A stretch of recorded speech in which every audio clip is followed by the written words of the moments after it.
I'm bored, so let me get y'all a story time about how I snuck a nigga in my house. And ignore my fingernails, y'all, it's not dirt, I promise, it's dye.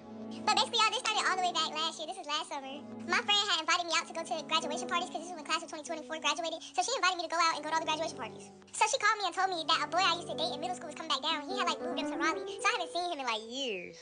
And y'all, this was my first boyfriend ever, like. So I just get on the phone with him and I'm like, you gonna be out at the party tonight? And he like, yeah. So I'm like, what's the word?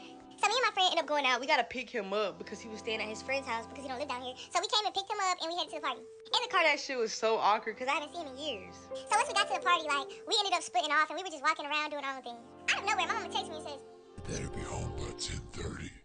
So I'm like, bro, I can't even be outside till 12. So I tell my friend, I'm like, bro, I gotta go. My mom was making me go home. Can you just drop me off home? So she's like, yeah, whatever. On the way home, y'all, I was being fast, I need to lie. I was laying in this boy lap. Out of nowhere, he picks up my head and starts making out with me. And y'all, the way that boy was kissing me, I was like, Nigga, you can't go nowhere." Like, y'all, the way he was kissing me, I was like, bro, I don't even want to go home. Like, I don't know what the fuck was in that nigga lips. It was crack.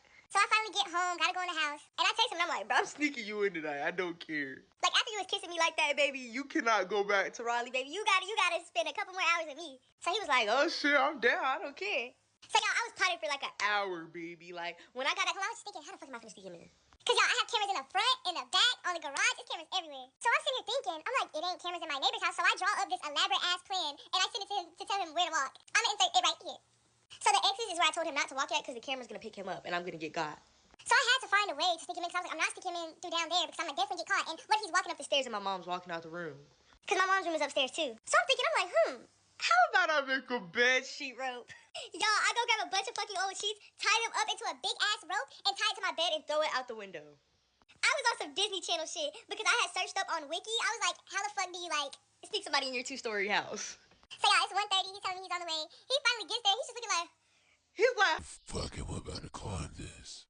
So I'm like, but just try it. I'm like, getting him to be quiet because I want the neighbors to like peek out the blinds and see me trying to sneak this nigga in. So y'all, he tries to climb up. He cannot fucking climb. So this man gets on the phone, y'all.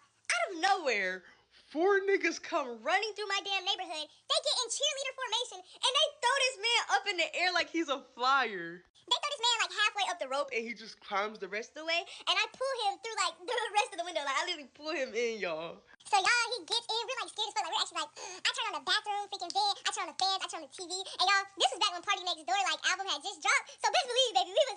Somebody need to email your mama, We bitch. had us a good time. But then y'all, it was time for him to go and I was so sad. I gave him a hug and everything. Why? When he left, this nigga jumped out the window. Like, he could have slid down the rope. He just jumped the fuck out the window. And mind you, he's 6'5", so he was landing a little bit closer to the ground anyways, but I was like, why the fuck did you jump out? He was like, "I ain't feel like sliding down that fucking rope." and I saw him and he fell dead on his ass, and I was like, bro, what the fuck, oral loss. But y'all, I had forgot that I had cut the screen out my window because I couldn't, like, remove it. I don't know why it wasn't letting me remove it. So when I was cutting the screen out previously, the scissors had, like, fell on the ground. I go downstairs the next morning feeling so guilty, and my stepdad comes up to me, he's like, "You left your scissors outside." I thought I was cooked. Like, I was like, he definitely knows. But he didn't. But I had a guilty conscience. Like, I felt so bad. When I saw my mom the next morning, I felt like I had just, like, murdered somebody or something. But yeah, guys, that's it. And do not try it. Do not try what I do because it's not going to work, baby. I don't even know how that shit works to this day.